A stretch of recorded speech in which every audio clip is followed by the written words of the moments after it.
पिछले 3 सालों से अपनी नियुक्ति को लेकर लड़ाई लड़ रही सेडमेप की ईडी अनुराधा सिंघई को हाई कोर्ट ने बड़ी राहत दी है। कोर्ट ने सिंघाई पर लगे सभी आरोपों को खारिज करते हुए उन पर लगे आरोपों को निराधार बताते हुए उनकी नियुक्ति को सही ठहराया है। आज सेडमेप के दफ्तर में हाई कोर्ट के फैसले का स्वागत करते हुए जश्न मनाया गया। इस मौके पर ईडी अनुराधा सिंघई ने कहा है कि सत्य की जीत हुई है। 3 सालों के दौरान उन्होंने अपने ऊपर लगे सभी आरोपों की लड़ाई लड़ी और आज उनकी लड़ाई में जीत हुई है। उन्होंने आगे कहा है कि जिन लोगों ने नियुक्ति को लेकर आरोप लगाए थे, उन्होंने कई बार उन्हें जान से मारने का प्रयास किया। उसके बावजूद भी वह डरी नहीं और लगातार उनका संघर्ष जारी रहा।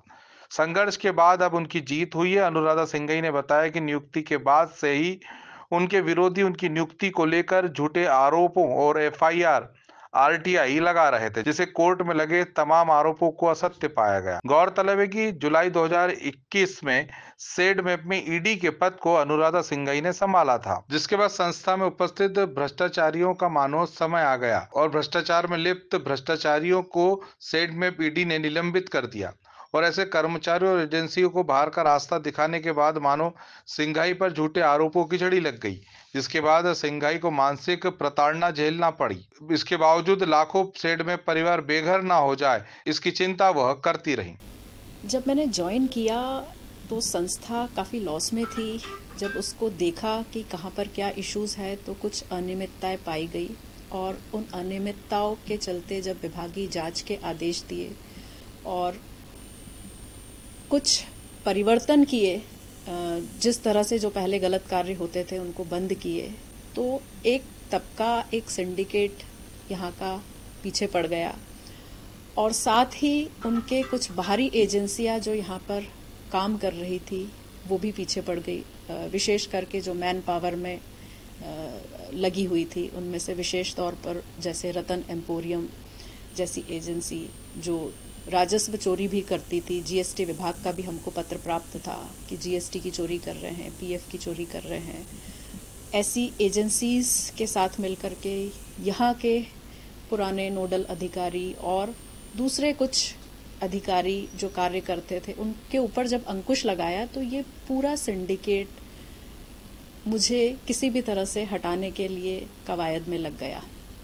और ये जो इनकी कवायद थी साम दाम दंड भेद करके किसी भी तरह से मैं कार्य कर रही थी माननीय प्रधानमंत्री और माननीय मुख्यमंत्री जी की भ्रष्टाचार पर जीरो टॉलरेंस पॉलिसी पर कि संस्था में भ्रष्टाचार नहीं होने देना है और साथ ही हमें संस्था को गुणवत्ता के तौर पर आगे ले जाना है, गुणवत्ता के कार्यक्रम करना है, ट्रेनिंग में भी, मैन पावर उपलब्धि में भी हमें पारदर्शिता लानी है। उन सब के चलते क्योंकि पारदर्शिता आती है तो भ्रष्टाचार बंद होता है और वही एक तबका नहीं चाह रहा था और हर तरह से उन्हें ऐसा लगा कि ये मैनेजेबल नहीं है तो मुझे हटाने के लिए झूठे आरोप की बौछार लगा दी। फिर ये झूठे आरोप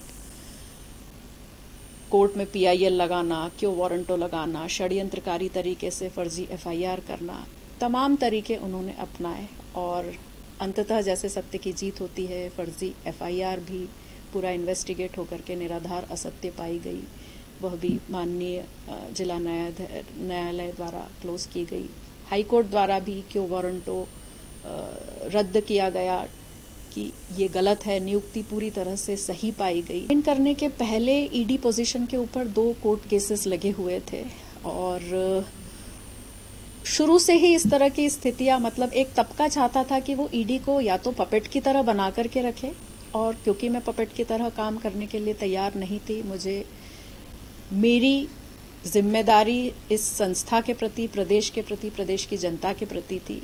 मुझे इस संस्था को टर्न अराउंड करना था, आगे बढ़ाना था, तो मैंने मना कर दिया उनके हिसाब से काम करने को। तो उनको लगा कि ये मैनेजेबल नहीं है, इसलिए हमेशा वो हर फोरम पर दबाव बनाने के हिसाब से झूठे आरोप लगाते रहे, कोशिश करते रहे कि मैं पद से हट जाऊं क्योंकि उसके बिना उनके पास कोई विकल्प नहीं था। तो मानसिक रूप से जरूर आप प्रताड़ित रहते हो, लेकिन मैंने उसका इम्पैक्ट कभी भी अपने कार्य पर नहीं आने दिया। मैं लगातार काम करती रही। ई गवर्नेंस लेकर के आ रहे हैं। ई गवर्नेंस के माध्यम से पूरी तरह से 100% पारदर्शिता आ जाएगी। और अभी भी अगर आप देखेंगे तो चाहे मैन पावर की नियुक्ति हो या कोई भी हमारे कार्यक्रम हो, आप पूरी प्रक्रिया में पूरी पारदर्शिता, चाहे वो पोस्ट के लिए अप्लाई करने से लेकर के नियुक्ति के दौरान जो इंटरव्यू होते हैं, आपको पूरे डॉक्यूमेंटेशन, हर डिटेल्स यहाँ पर मिल जाएंगे। पूरी पारदर्शिता हम इसमें लाते हैं और इसी को ही हम लोग ई गवर्नेंस मॉडल में भी पूरा